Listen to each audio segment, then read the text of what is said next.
นี่เป็นเฮามาลองเรือสำราญอยู่น้ำเจ้าพญาก็จะจุดถูกงามให้งามมางามอีดีคือว่ามันเสียงฟ้าห้อง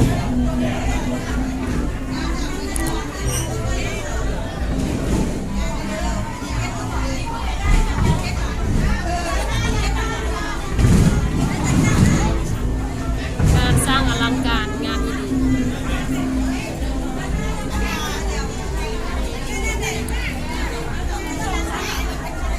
นี่ครับร้านได้เลยว่า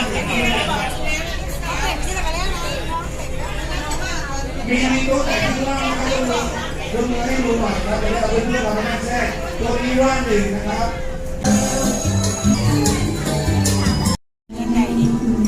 เขาเกิดมาว่าลื่นหลุด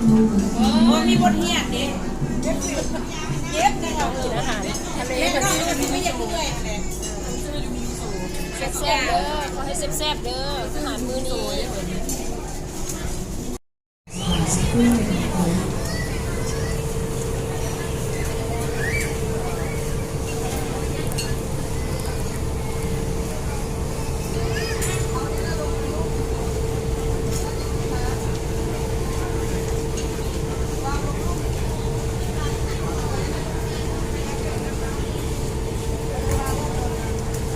ทอดหัวน้ำเจ้าพญาหัวแตงโม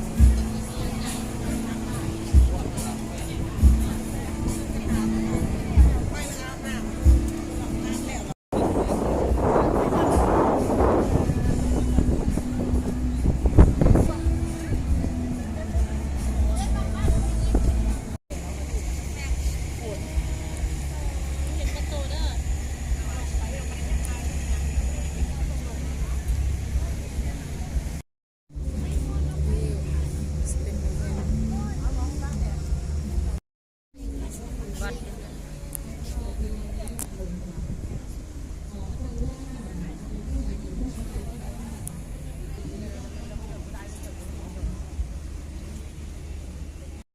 อิ่มแล้วเราก็มายืนชมวิวอยู่ทางนอกนี่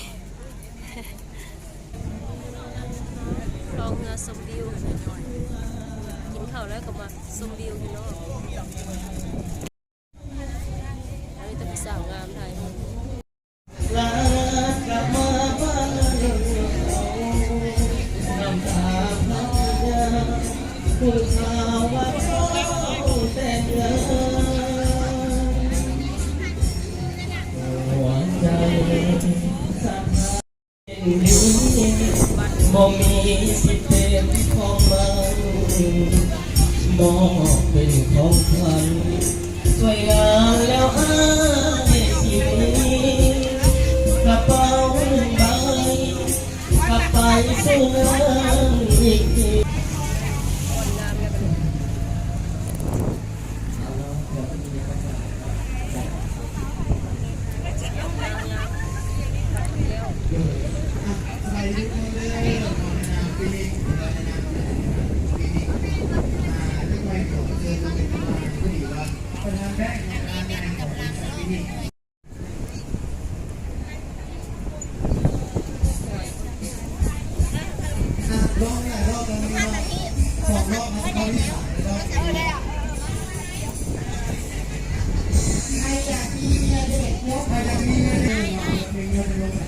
ไปถ่ายพวกอันนี้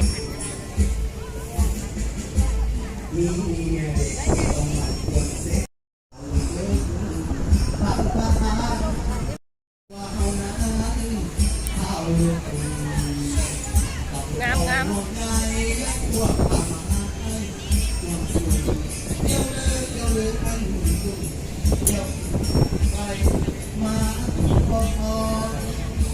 ลมแห้งลมแห้ง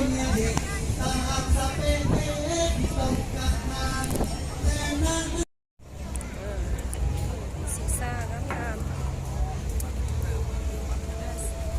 งามแห้งงามแห้ง